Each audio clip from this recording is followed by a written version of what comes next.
Support for WUWM podcasts comes from University School of Milwaukee, fulfilling a values-based mission of developing learners, fostering leaders, and preparing citizens for pre-kindergarten through 12th grade. More information at usm.org/mission. From 89.7 WUWM, Milwaukee's NPR, this is Lake Effect. I'm Audrey Nowakowski. Today, we'll explain how the Public Trust Doctrine works and how it might apply to a beach access dispute in Shorewood. Then we'll hear a new episode of Chirp Chat and learn about the joys of duck watching in the winter.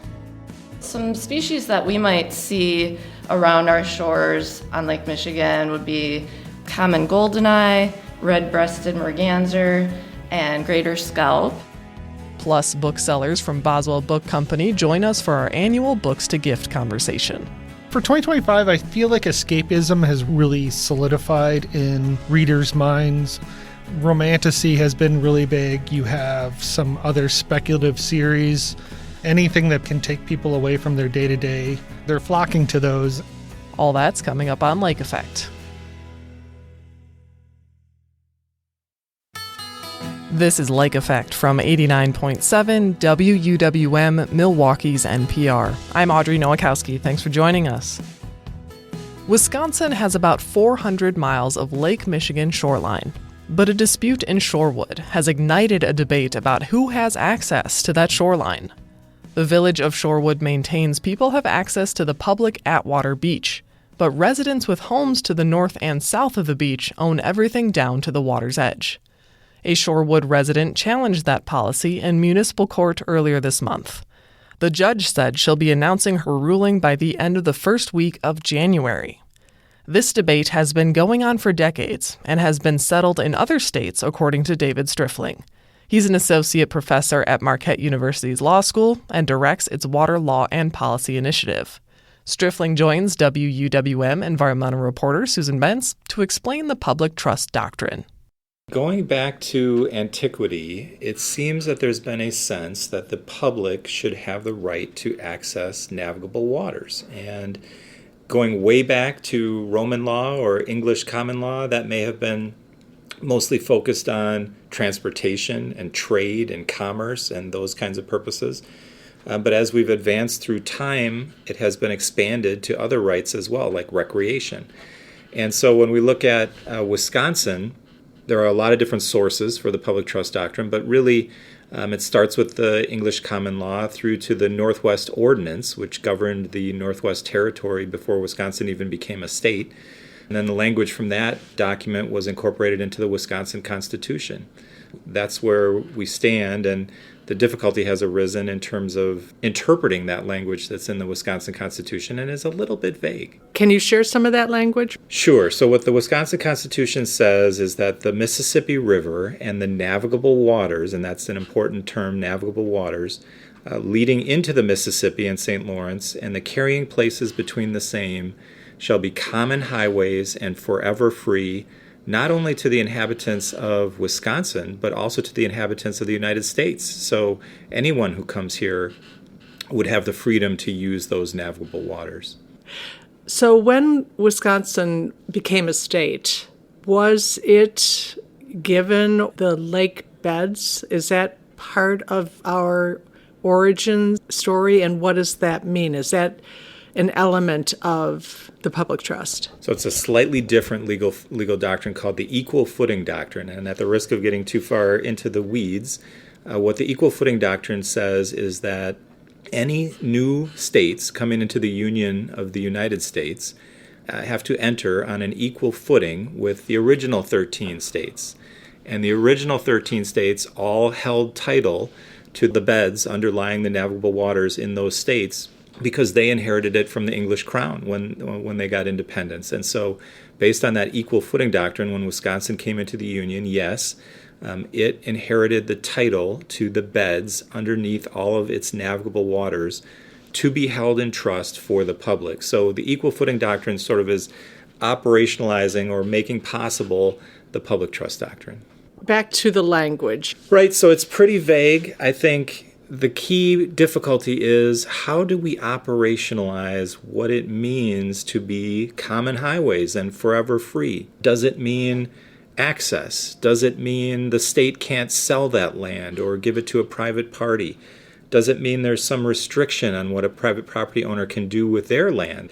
Wisconsin has a mix of all of those things, and basically what's happened here is that our legislature has designated the DNR as our trustee for the Public Trust Doctrine and the public trust lands in the state.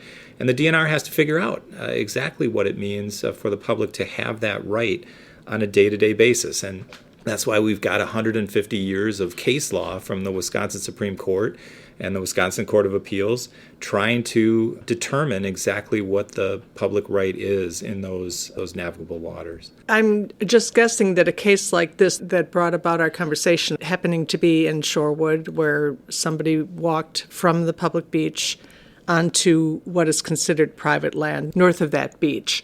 So Lake Michigan in and of itself hasn't risen to, or access to the shore, let's say, or the beach, has not been taken up by the Wisconsin Supreme Court? Lots of people have asked me that question, and it seems hard to believe, right? Because it's such a relatable scenario. There you are, walking along the beach. Suddenly you turn to the side and see that there's private homes there, and you wonder, do I have the right to be here or not? And you're right, I'm not aware of any case that directly addresses that question with the factual scenario that we have here. And the only thing I can analogize it to is it's like watching a baseball game or a football game, and you've been watching a lot of baseball or football over the years, but you see some play that has never happened before, and there's always something new under the sun. You've said there's been a lot of case law around the navigable waters and access to it over time in Wisconsin.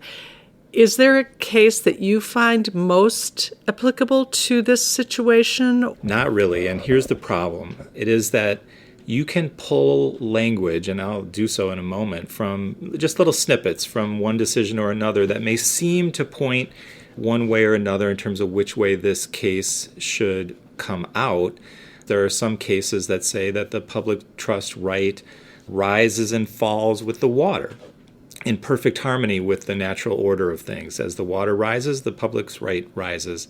But then there are other cases, and some are more recent than others, that say that the ordinary high water mark is the boundary of the public's right, that anything between the ordinary high water marks on either side of a lake or a river, the public has the right there, the better right, but above the ordinary high water mark, the private landowner has the better right. So it's very difficult, and that's why you see these cases possibly going to the Court of Appeals or the Supreme Court, because both sides have good arguments here that they can root in the Wisconsin Supreme Court's precedent, depending on which case and which part of a case. And sometimes some of the language is taken in isolation, where it really needs to be considered in context.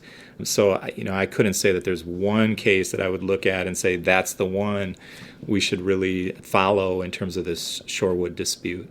Can you give us a taste of the kind of language that you found in various cases having to do with navigable waters? I think the key distinction here is, do we want to determine these rights based on the ordinary high water mark, or do we want to determine them based on where the water is at any particular moment in time? And so that's where I cited those cases previously, where some seem to point in the first direction and others seem to point in the second. And so there are really three scenarios here, but the first thing we've got to do is define the ordinary high water mark. What does that mean? The DNR says some things about that in terms of how you would look at the shoreline and notice a shelving effect, for example, where the geology changes a little bit, or you could look and see where the vegetation changes maybe, or where there is debris or trash that's been left by the water as it rises and falls. All those things could be keys or indicators of where the ordinary high water mark is. On the other hand, I think part of the reason that DNR has adopted this sort of wet feet doctrine, that you're not trespassing if your feet are in the water, is it's just easier. You can just look at the ground and see where the water is. There's no dispute possible about that as compared to where exactly you place that ordinary high water mark. So, three different scenarios we could think about here. One would be where the water is above that ordinary high water mark. It's sort of at a flood stage. The other would be where the water is at the ordinary high water mark. That's the easiest case, right? Everyone would agree that those 2 points are the same in that case, and the public's right is anywhere below that, anywhere lakeward of that. And then the third is the Shorewood scenario, where the water is below the ordinary high water mark and there's some stretch of dry beach in between. So that's what we've got to determine here and sort out from the case laws. Are we going to key things based on the ordinary high water mark or where the water's edge is at any particular point in time? We've had the opportunity to talk in the past, and you mentioned another element of the debate is the riparian owners. So what the courts have said about property ownership in Wisconsin and elsewhere nationally really is that one of the most important rights that a private property owner has is the right to exclude others from their property. If you don't have that, you don't really have private property because anyone can come there. What we have here is a scenario or a situation in which that private property right, the right to exclude others, is clashing or at the very least colliding with the public's right to access navigable waters. And the question is, how are the courts going to draw those lines between where the private right ends and the public right begins and vice versa? And courts in other states have done different things. Some have said that the private right ends at the ordinary high water mark and anything below that belongs to the state and the public. And others have said that there's some overlap here where there could be some coexistence perhaps of a private right and a public right. And that's a little bit more difficult to unpack. Obviously, it's not a bright line rule. But right, this is a question of property rights, really, between the public right and the private right. Michigan and Indiana, who share the Lake Michigan shoreline, they had cases that rose to their Supreme Courts, and there is now access for the public along their stretch of Lake Michigan shore. So is it surprising to you in any way that our Lake Michigan shoreline access hasn't been addressed before this time? It's surprising in some ways and not in others. The Indiana case was decided, I think, in 2018, and the Michigan case in 2005, if memory serves. So it's not like these cases date from 1900 or 1872. I mean, these are pretty recent cases, too, indicating that this is kind of a new issue, at least, that's coming up in the courts of some of these states.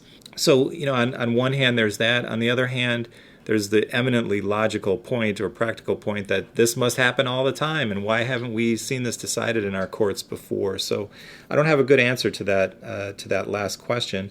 What's really interesting, too, is how the Michigan and Indiana courts got to those results.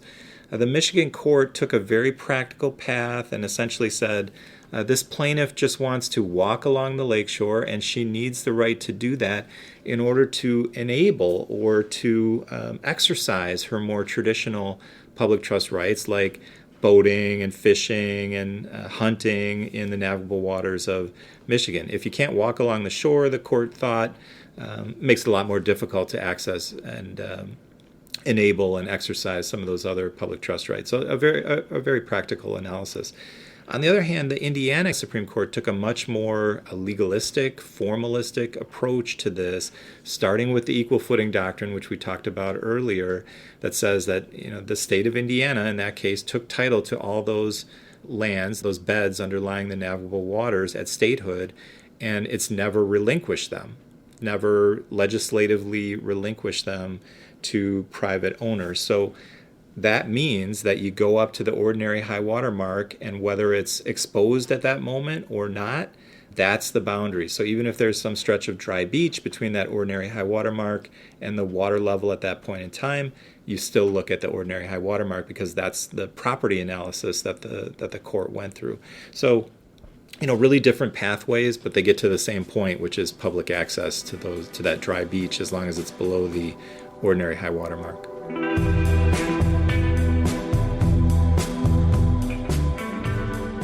David Striffling is an associate professor of law and the director of the Water Law and Policy Initiative at Marquette University Law School. You can learn more about the case in Shorewood at wuwm.com.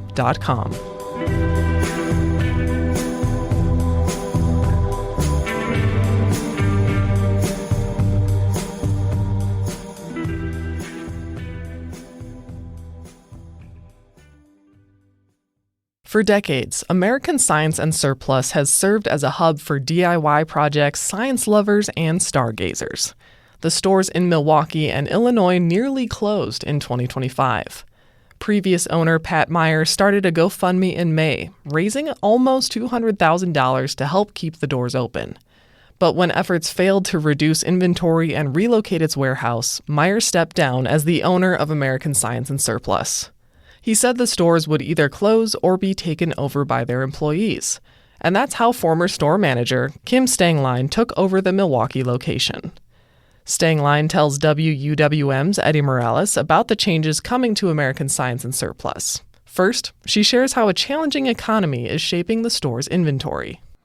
This is a perfect example. Something that's coming up a lot this year is we are currently not selling telescopes, something that we've been pretty much the only place in town the whole time I've worked here that you could go in and buy telescopes year round.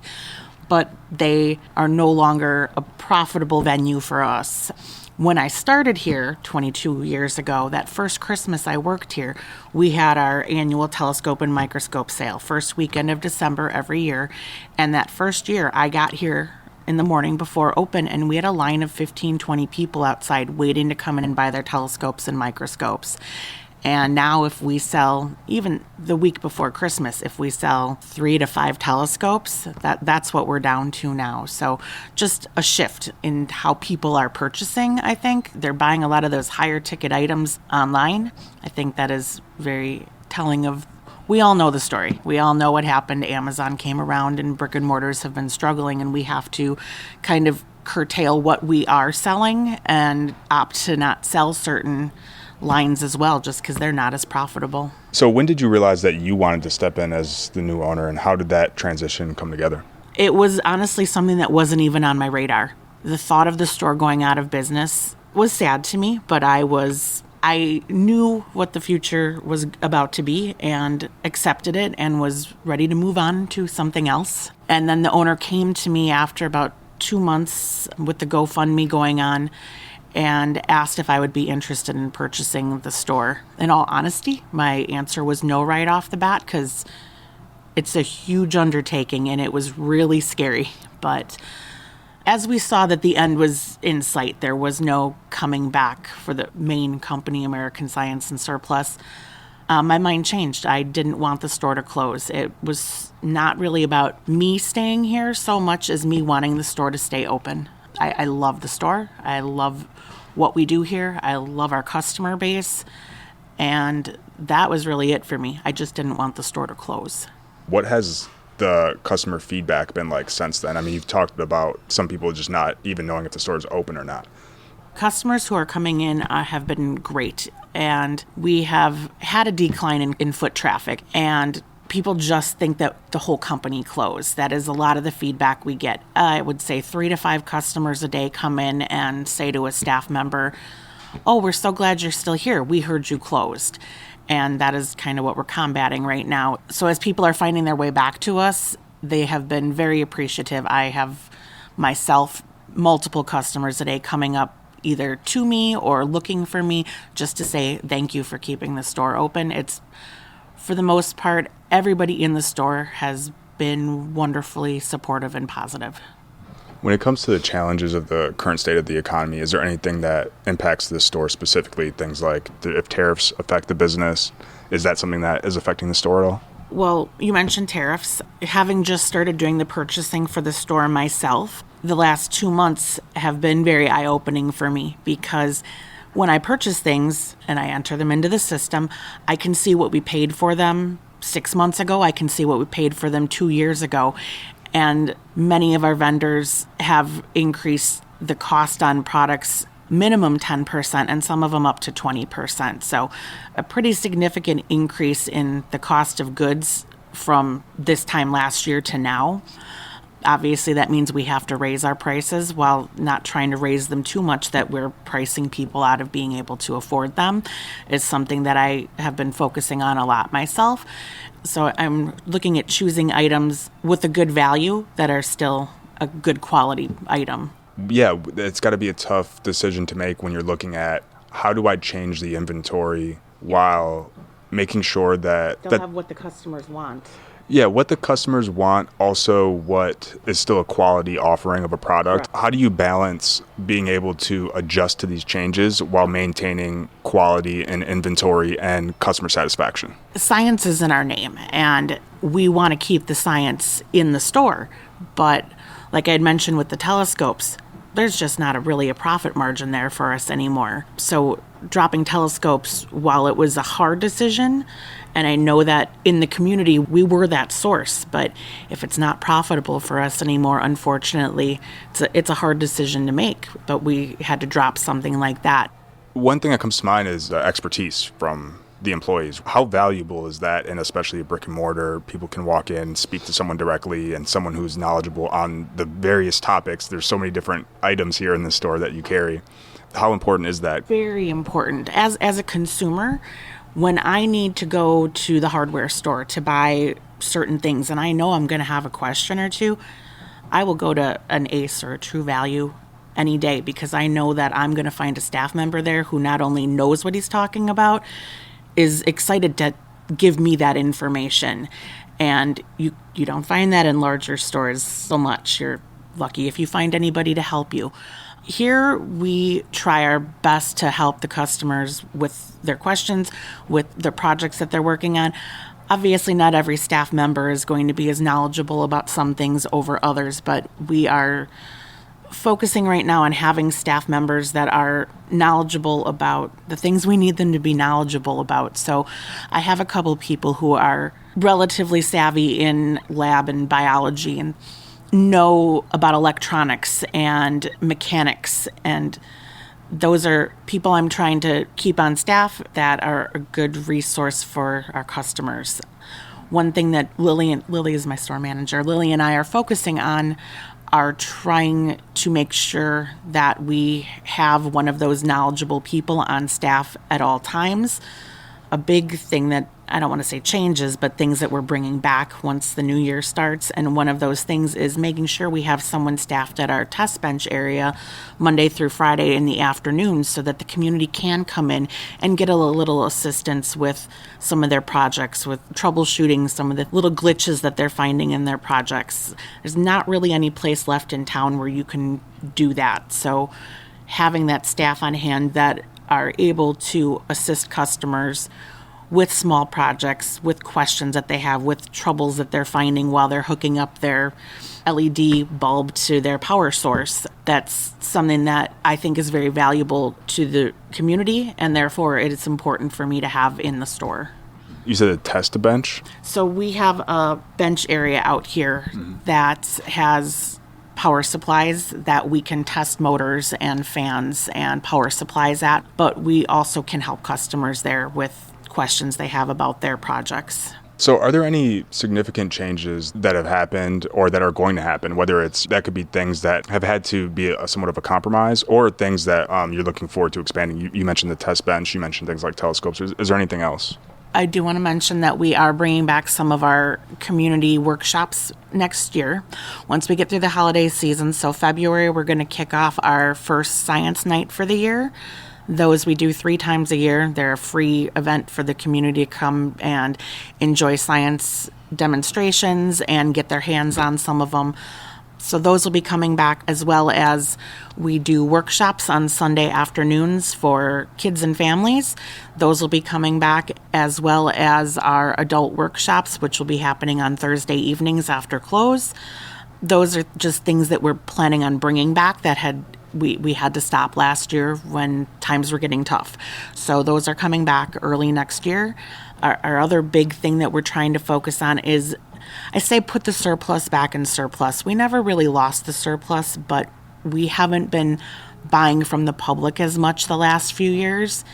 And that is one of my big goals, is to start buying more from the public, buying their leftovers, buying their cutoffs of things. If you're a manufacturer and you cut off 3 inches of a piece of plastic that you don't need for your product, what are you going to do with those 3 inches of plastic? I could use them. I have customers who could use them. What I'd like to bring back are these more economically priced things that are also things that are often discarded that we can sell to the public so they don't have to go buy a huge pack of plastic. They just need a small piece. We'll have that small piece. These are things that I think have been kind of left by the wayside the last few years while we've been focusing on trying to get our sales up. That's often done through larger items. These smaller items don't make us anywhere near the profit, but they're what the customers come for. And I think that we've been lacking in that the last few years, and it's something that I am going to be very focused on repopulating our store with over the next 3 to 4 months after the holidays.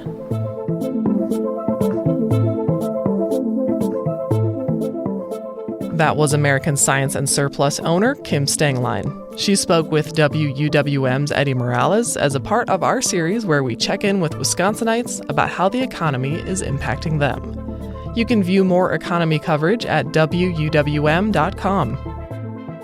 Did you know you can listen to Lake Effect as a podcast?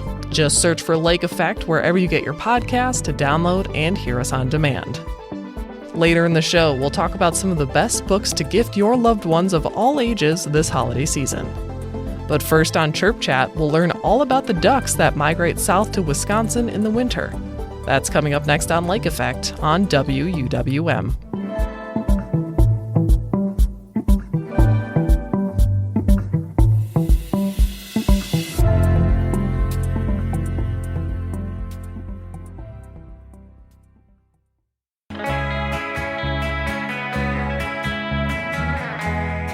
You're listening to Lake Effect on Milwaukee's NPR. I'm Audrey Nowakowski.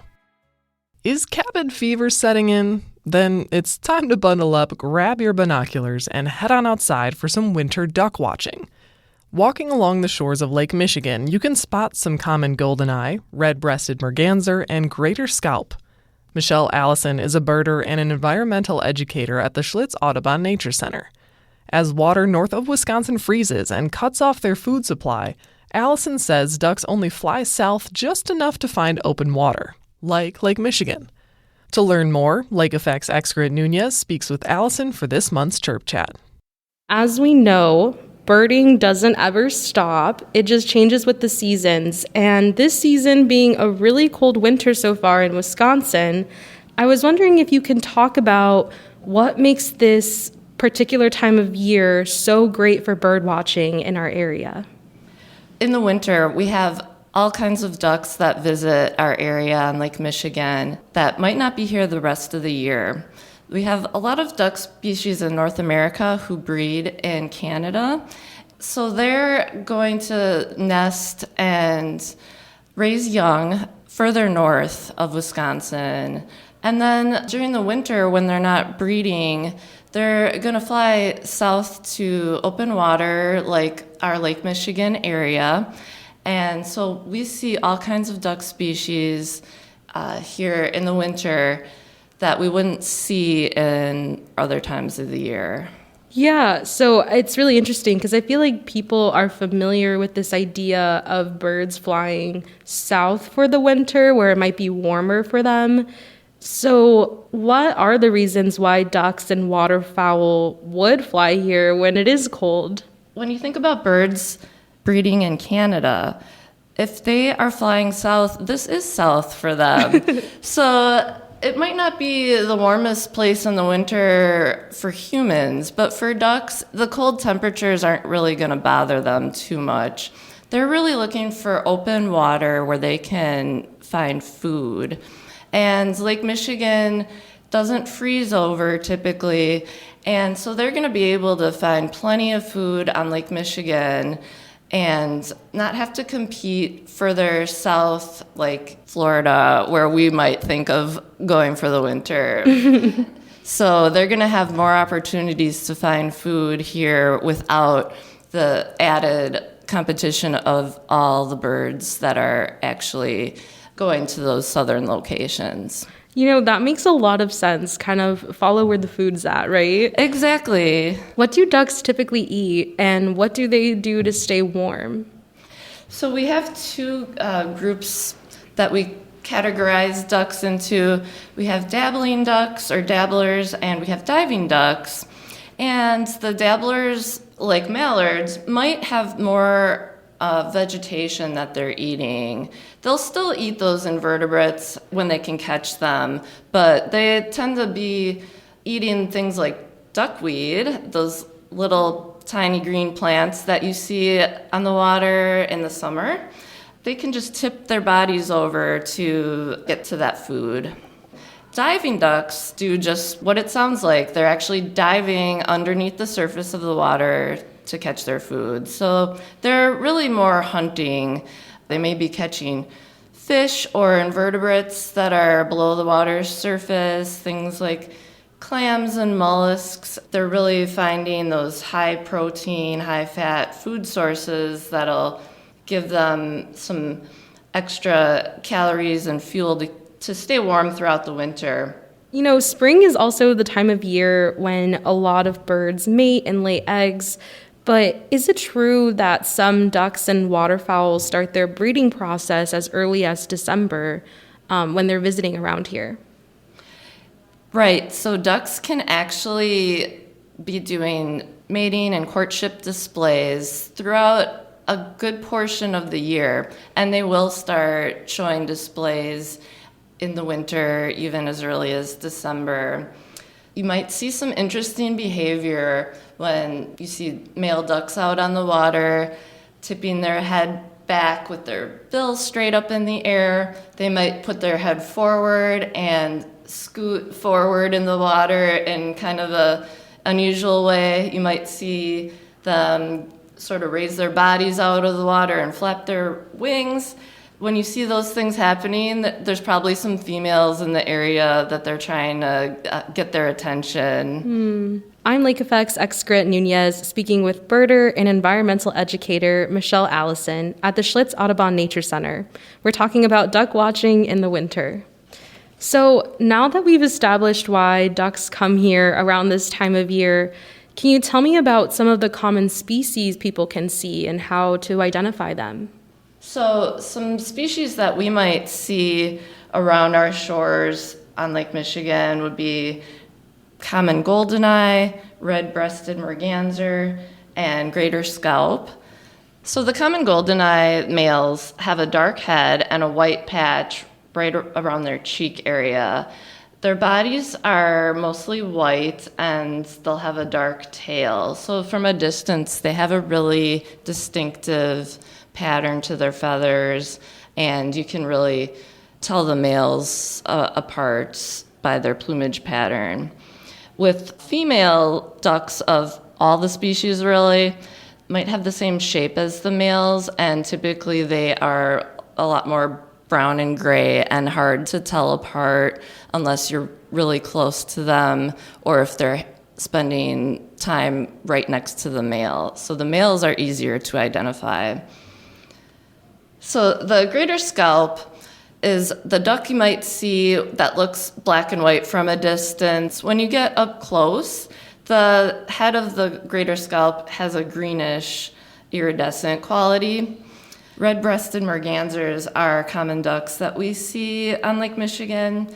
We tend to see them for longer periods of time than some of the other ducks because they might arrive a little earlier and stay a little later in the season. Red-breasted mergansers have a really great appearance where the male has a shaggy hairdo that makes a really distinctive silhouette, bright green head, and a really long, thin bill that they use to catch fish. And like many species of ducks, the females have a similar shape to the males, but a little more subdued, more shades of brown. And you can see up to hundreds or sometimes even thousands of red-breasted mergansers on Lake Michigan. Wow, and that shaggy hairdo might make it easier to spot them too. Absolutely. So I'm wondering, you've mentioned some of the common ducks that we might see in our area. What are some spots you recommend for some great duck watching? Well, here at Schlitz Audubon, we can have a great view of ducks off in the distance from our 60-foot observation tower. You can also walk down to the beach and view any ducks that might be closer to the shoreline. And we have a great view of the lake and ducks from our bluff trails as well as our Milner deck that has a great platform for viewing ducks that are up close and far away. I also love to go to South Shore Park and walk along the trails and beach area to see ducks in the marina and along the park. On that note, do you have any helpful birder tips for getting a great look at ducks? So once you actually locate a raft of ducks, you might want to stay in one place and use a spotting scope or binoculars to get a better view of ducks that might be a little further out. Definitely you want to dress in layers to stay warm. I also think it's a great idea to go looking for ducks with birders who maybe have experience of where to go, and they can even help you identify some of those species you're not as familiar with. There's a lot of great field trips and programs in the area that you can sign up for to learn more about ducks. I love that. Well, Michelle, we've reached the end of Chirp Chat, but before we wrap up, I love for guests to shine a spotlight on a bird for the month. So I was wondering, I guess in this case, what's a duck you'd like to highlight this month? So my favorite duck is probably the ruddy duck. They are really unique. They are just the cutest ducks. They're really a smaller duck with a blue bill, a black head, a big white patch on the cheek, and my favorite part is the tail that sticks up and actually fans out. So males are really fun to watch during breeding season when they're displaying. Ruddy ducks would be easiest to find on migration in fall and spring, but males and females are just really fun to watch because they're so unique, and I think they're pretty cute. I totally agree. I don't think I've seen a duck with like a bluish bill before. That's really neat. Well, Michelle, thanks so much for telling me more about winter duck watching. It was really fun to learn about, and I'm excited to go out there and see some ducks. Thanks so much for having me. I'm so glad you brought up this topic, and I hope you have a great time looking for winter ducks.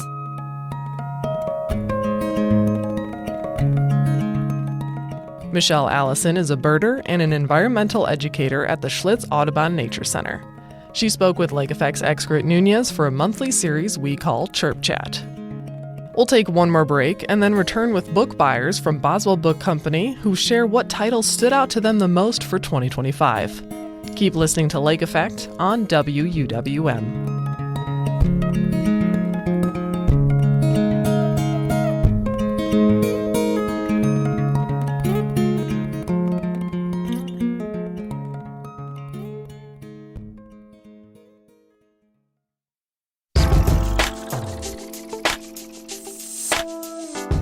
This is Lake Effect on WUWM. I'm Audrey Nowakowski.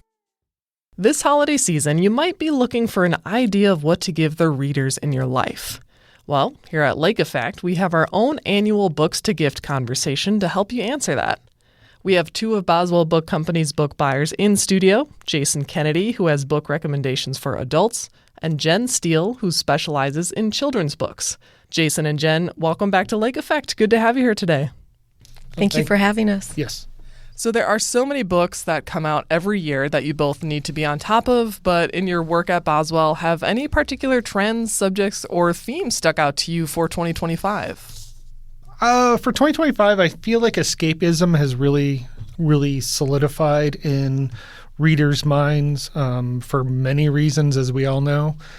So romantasy has been really big. You have some other speculative series that have come out that have been really big, and anything that can take people away from their day-to-day, they're flocking to those. And then I've also noticed in some of my reading and some of the books I have today that there's a lot of looking at where our world is going and should we go? A lot of those kinds of questions. Okay, interesting. And Jen, for you on the children's book side, any big series or trends or things that are particularly popular with the kids? Yes, I would say dragons this year.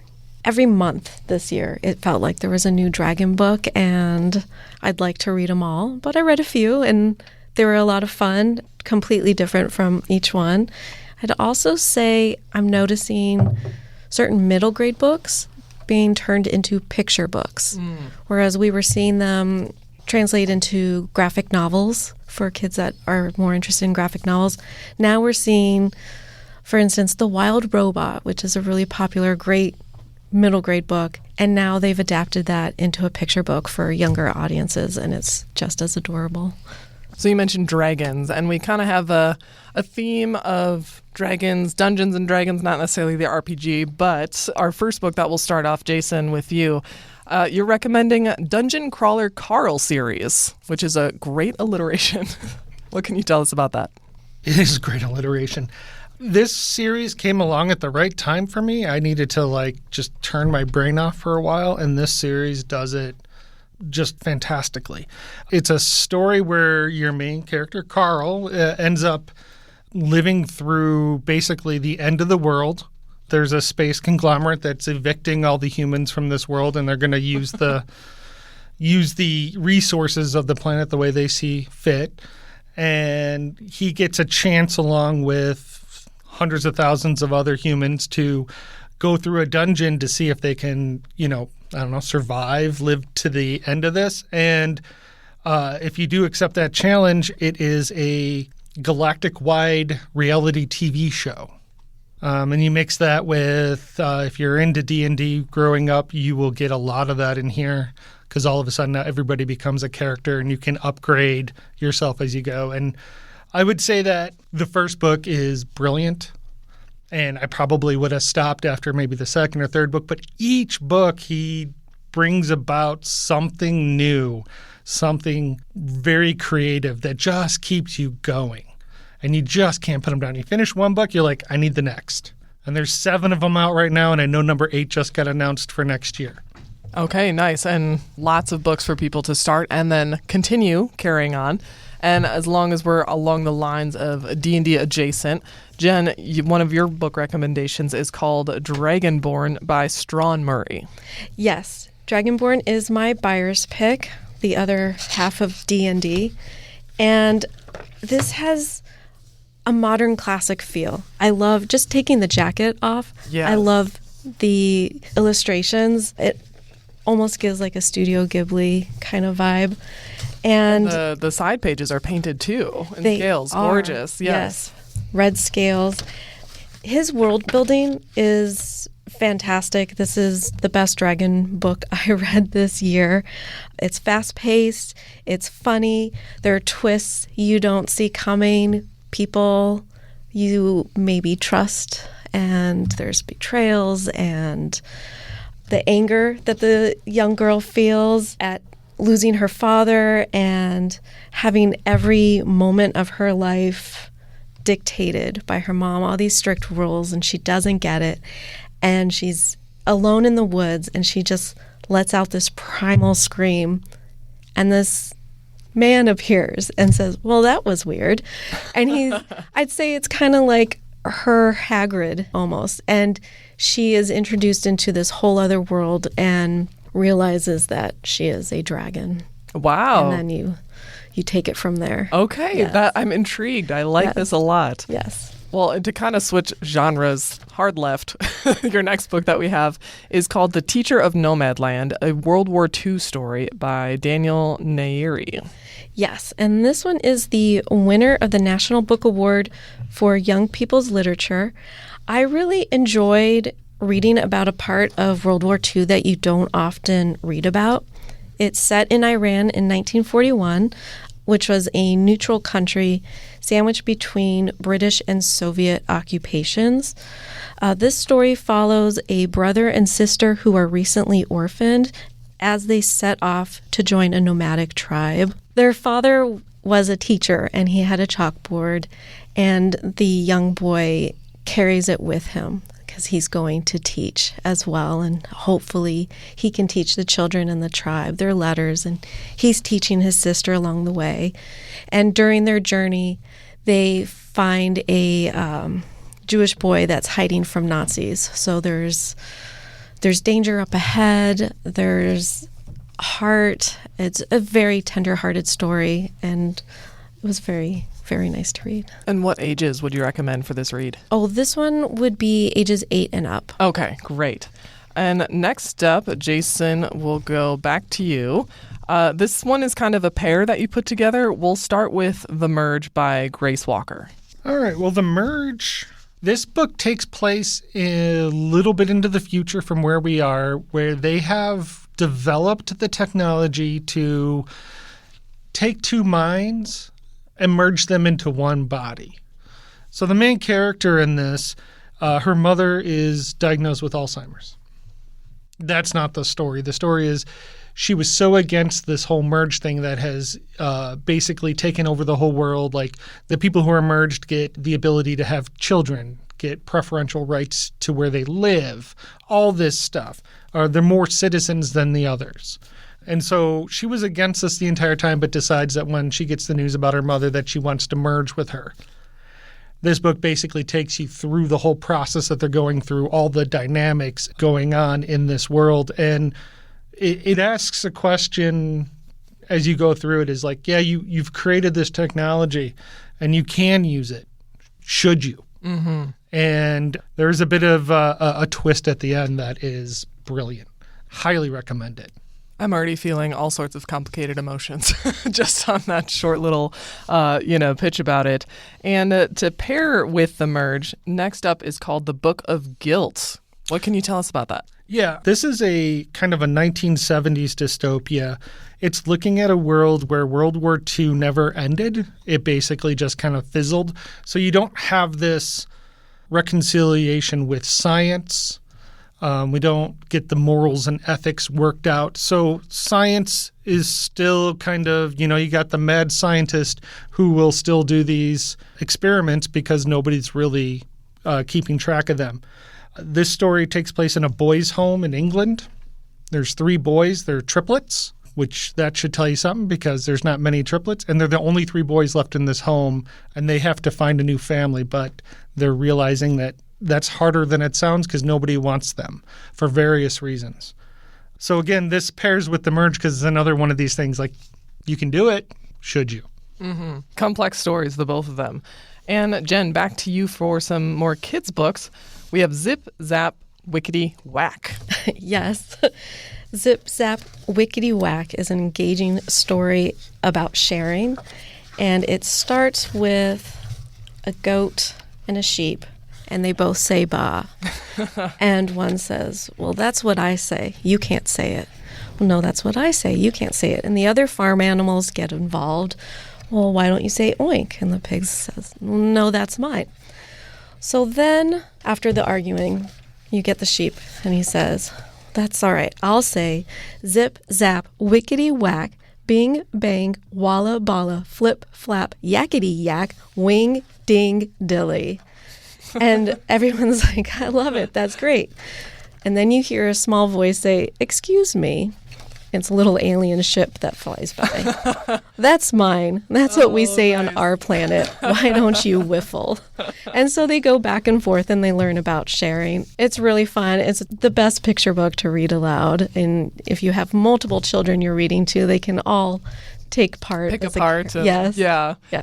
Also some great, looks like some great watercolor artwork too. Like really beautiful, kind of more old school picture book that it's reminding me of. Yes. Yeah, definitely. Another modern classic. Yes, I love that. Anytime we can get a modern classic to add to the kind of canon of children's literature is always a treat. And to wrap up this year's Books to Gift conversation, Jason, we'll go back to you. We have a fun, weird book called Alphabet in Motion, and it's so unique. I have not seen anything built like it before. Yeah, I would say this is my kids' book for adults. And it's very delicate. The author, Kelly Anderson, she worked on this for years and years, and she did so much paperwork and everything like that. It's a history of the alphabet, and she kind of puts the alphabet in motion. So as you go through, and you learn a lot, you learn a lot about where letters came from ancient times to all the way to now. And she does, each letter has a history to it. So G is looking at grids and how that works in society with, video games, urban design, and everything. And there's a book that goes with this that kind of goes, and has all these essays. But the book itself is just so much fun. There's a place for you to put your cell phone and use the flashlight on it to do some designs on the wall that shows you kind of fun little photo settings. It is just a delight of a book. And like I said, it's a book that, it's for adults to get their little kid going, that they can look at everything and just have a lot of fun. Yeah, a tactile experience, yes. right? Yeah. Oh, this is definitely the ultimate tactile. You cannot do this book online. Right. Very much in person. Tons of amazing pop-up structures that took, I'm sure, so much time to do. Well, all of these books you brought in today seem like so much fun and amazing reads for people of all ages. So Jason and Jen, thank you again so much for taking the time to select them and share. Thanks for having us. Thank you. Jason Kennedy is the adult book buyer and general manager of Boswell Book Company, and Jen Steele is Boswell's children's book buyer. They both join me for our annual Books to Gift conversation, and you can find their full book recommendation list at wuwm.com, as well as our past lists of top book titles. That wraps up Lake Effect for today. I'm Audrey Nowakowski. If you've missed any of Lake Effect this week, remember you can find all of our conversations at wuwm.com. If you'd like to take us on the go, simply download the Lake Effect podcast wherever you get your podcasts. Tomorrow on Lake Effect, join us with culinary contributor Kyle Cherrick to look at the history of holiday breads. Plus, we'll find out more about his new podcast, Classic Eats. Thank you so much for joining us today, right here on listener-supported 89.7 WUWM, Milwaukee's NPR.